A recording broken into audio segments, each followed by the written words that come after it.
A little over a year ago, I started making my 3D puzzle game, and I've been working on it on and off for a while now, having to restart multiple times from scratch. But I'm finally ready to return to it. And because I did everything wrong before, I'm gonna start over. So here's how to start developing a game the right way. No matter what kind of game you're making, you need to have some sort of core mechanic. This is like the heart of the game that everything else revolves around. And the core mechanic for my game is still gonna be the same as before. That's not changing. As a game designer, you get to play God with the worlds that you create, and in my game, everything has a unique gravity direction, independent from other objects. And the best part is, you can change this gravity direction so you can walk on walls. This rule that the player can walk on walls is behind the core mechanic of my game, the camera tablet. And if you haven't seen the last couple episodes, basically all the camera tablet is this little iPad looking thing that has a transparent window that you can hold up in front of your face and shoot cameras out of. You can also look through these cameras to see what's on the cameras. And once you're done looking, you can either put the tablet down or you can teleport to the camera's position with the gravity direction of the surface that the camera is on. So like I said earlier, this whole mechanic is staying. So let's start by making some gravity.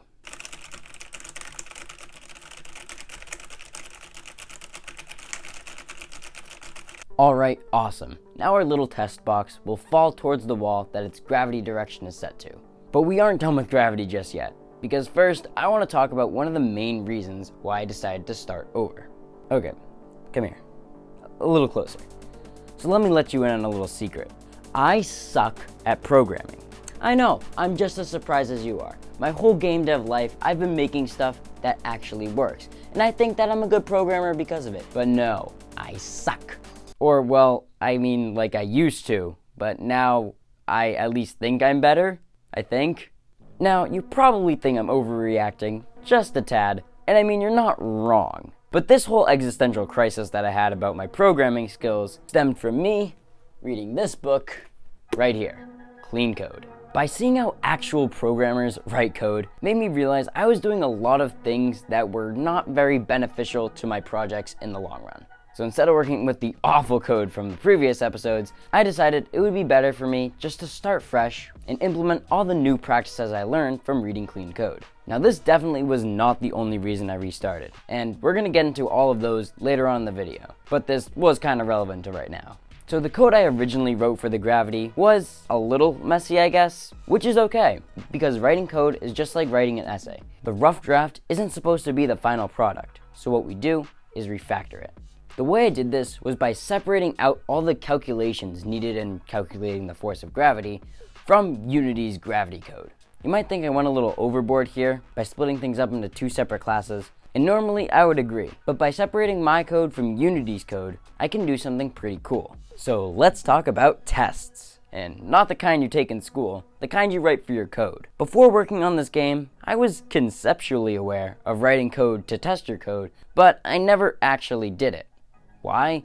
Haven't you been listening? It's because I sucked at programming. But after reading clean code, I realized that tests are actually pretty important for software development.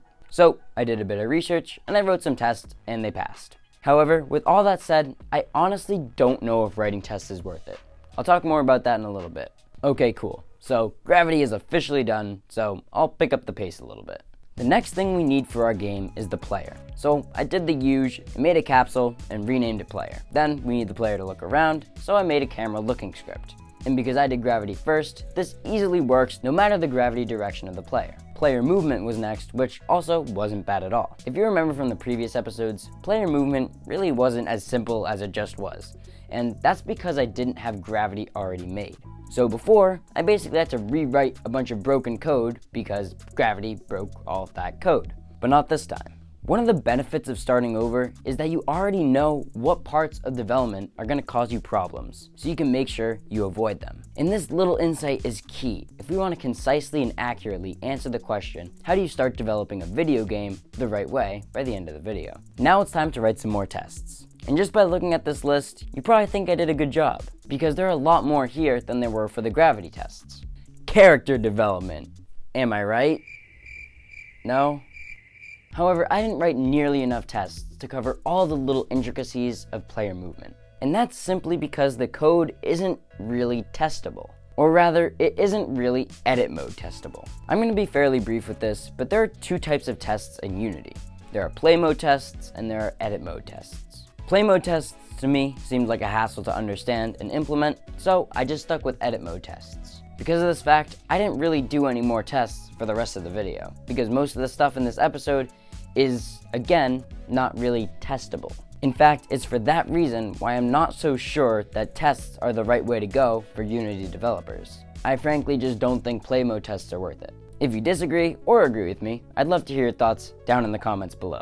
Okay, cool. Now that we have a player that can move around, it's time to work on that camera tablet thing I was talking about earlier. The very first thing I needed to work on was mode cycling. So the camera tablet is going to have 3 modes: no tablet, player viewing, and camera viewing. So I picked out 2 random colors and just cycled between them as the player changed modes. And I don't think I could have picked a worse color combination than the ones I picked. These just look horrific. Next up is being able to shoot cameras from the tablet. And this wasn't that bad to implement. I also switched out those ugly materials for some much more visually appealing ones. Now this is pretty good right now, but the cameras aren't able to be rotated. After a bit of coding, we can now look around with the cameras. And I also quickly added shooting cameras from other cameras. And right now with the cameras, when we look around, their looking isn't clamped. So what that means is we can basically look back inside of the walls and like upside down, which is not what we want. Now in real life, the degree of rotation of a camera is likely to be different whether it's on the floor, the walls, or the ceilings. For example, on the floor, a camera is likely to spin a full 360 degrees and 90 degrees looking up. But on a wall, it can only look 90 degrees left and right and 90 degrees up and down. In this game, there is no dominant gravity. So the cameras will always behave like they're on the floor, because technically, they are. I know this little change is small and pretty insignificant in the long run, but by doing this, I'm subtly telling the player that there's no universal floor, and they have to get used to that idea. After that, I froze the player in place when looking through the cameras to avoid the player from throwing up after looking at this. And finally, I made the player teleport to the surfaces that the cameras are on, which wrapped up our core mechanic. Hey, that was pretty cool, but we can't make a game out of just our core mechanic. What we have now is essentially just a toy. And you know who plays with toys? Little kids. And us big kids, we play games. I mean, we could possibly make a very basic game, but it definitely would not be fun, tricky, or emergent at all. So what we need is some more mechanics. Okay, so the way I like to think of mechanics in puzzle games like this one are in 4 groups. You have your core mechanic, instigators, reactors, and manipulators. Now, we already talked about the core mechanic, so we're not going to talk about that one anymore. But what are instigators, reactors, and manipulators? Well, they're all terms that I made up. But I think it's a pretty good perspective to have when you look at puzzle games like this one. So I'm sticking with it. So an instigator is something that causes an action, like the press of a button. A reactor is something that reacts to an instigator, something like a door opening. Finally, manipulators are other, more miscellaneous mechanics that will manipulate the world or objects in the world. Now, way back in, well, last year, I designed a bunch of these mechanics that I called puzzle elements at the time, using events and IDs. And an incredibly helpful viewer named Spike Escape suggested that I use interfaces instead. So this time, that's what I did. And it worked out a lot better. This is just another example of how many better ways there were than my old garbage programming habits. So thanks again for your help, Spike Escape. Now I'm not going to get into crazy detail on all of my mechanics, but here they are at least. For instigators, we have switches, buttons, pressure plates, and lasers. For reactors, I have doors, elevators, moving platforms, and lasers. And finally, for manipulators, I have the gravity pad, and not lasers. But it's time to talk about the lasers. They're cool, right? I mean, everyone loves lasers. And now, you might be a bit confused why the laser is both a reactor and an instigator. Well, the laser has 2 main parts, the emitter and the receiver. The emitter is the reactor, because it can be activated and deactivated to shoot the laser out and to not shoot the laser at all. And it gets turned on and off by another instigator. The laser receiver is the instigator because once it's hit with a laser, it will activate some sort of associated reactor. Get it? No? But hey, lasers! Who doesn't love a good laser? I also wanted to talk about the gravity pad, which is currently the only manipulator I have in the game. So first off, what it does. So when an object lands on the gravity pad, it gets launched up into the air and then gets its gravity changed once it's at the apex of its movement. This is currently the only way to change the gravity of the boxes. And yeah, I forgot to mention, we got boxes, baby. Oh yeah, it ain't a puzzle game without some boxes. Next up is how it works. And this stuff is like my favorite part because of all the math and physics involved. But I understand that not everybody is a complete and utter nerd. So, when we make the gravity pad, we want to specify how high the pad launches the object up into the air. So in the awake function, we can calculate the time that it takes to reach its maximum, using the kinematic equation. It ends up being the square root of twice the launch height divided by the acceleration due to gravity. Once we have this time, we can multiply it by the acceleration due to gravity to get the initial velocity. Now all that happens is when the game starts, we know what velocity to launch things at. When an object comes into contact with the gravity pad, we multiply its mass by the initial velocity calculated earlier, and then apply that impulse instantly because we're game devs and we can break the laws of physics.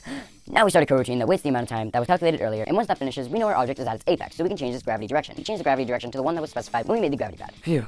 So right now, you are one of two people. Either you understood exactly what I did because you watched my in-depth guide on physics for game developers, or you didn't get anything because you were planning on watching that video right after you watched this one. Okay, so there's one more thing I want to talk about with the gravity pad and just manipulators in general. So early on in the video, I said that with the core mechanic, we won't be able to really make a fun, tricky, or emergent game. Now, what does emergent mean in this context? All it is having complex strategies emerge from very simple and straightforward rules. Emergence is all those aha moments in puzzle games when you come across a new way of solving the puzzles. And that's what you want to happen when you add mechanics to your game. Generally speaking, the manipulators will add the most emergence to your game. And because I really only have one, I'll probably think of a few more to add in the next episode. What I did in this video was create a sandbox. Not a sandbox game, mind you, but an area where we can just mix and match a bunch of different mechanics to see what ones work well together. Right now, I just made pieces that will eventually get put together into one big game. And, well, this is actually a great place to start when you're making games. But just by making a sandbox, it doesn't mean you're starting off your game's development right. If you remember from previous episodes, I was basically making sandboxes all along. So what happened that was different this time? Earlier, I said this. One of the benefits of starting over is that you already know what parts of development are going to cause you problems, so you can make sure you avoid them. And this little insight is key if we want to concisely and accurately answer the question, how do you start developing a video game the right way by the end of the video? When you restart a game, you know what didn't work out last time. This makes you work a lot more efficiently in your next development cycle. When you start working on a video game for the first time, you just have an idea. You have no evidence that this idea is actually going to be a fun game. So you start working on it, and then you realize you don't like some parts.